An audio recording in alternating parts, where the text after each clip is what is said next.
जियरा रे बाबा के देशवा बीतयो आईना आपन गड़ुअर विपतिया बीतयो आईना आवा चली जियरा रे बाबा के देशवा बीतयो आईना आपन गड़ुअर विपतिया बीतयो आईना घर में से निसरला बड़का भैयावा बैठा बहिनीना ओही कदम जोड़ी चाहिया बैठा बहिनीना घर में से निसरली बड़की भौजैया बैठा ननदाना ओही टूटही माड़ैया बैठा ननदाना आवा चली जियरा रे बाबा के देशवा बीतयो आईना आपन गड़ुअर विपतिया बीतयो आईना घर में से निसरला मजिला भैयावा बैठा बहिनीना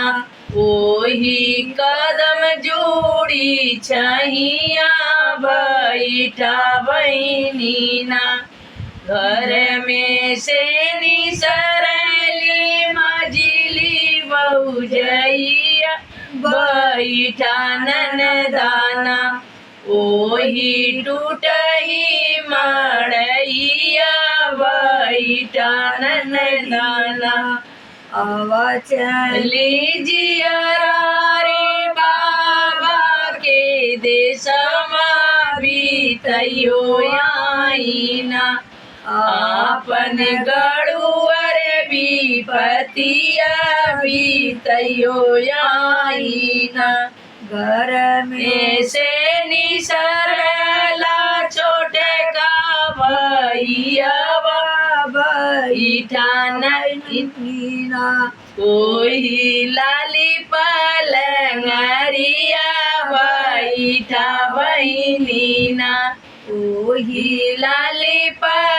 पलंगरिया बैठे बहिनीना घर में से निसरले छोटे की भौजैया बैठा ननदाना ओही रंग महलिया बैठा ननदाना बोलही के मोरे वीरन बोलला भतीजवा सुना हो बुआना आबती सरन तवा सुनाए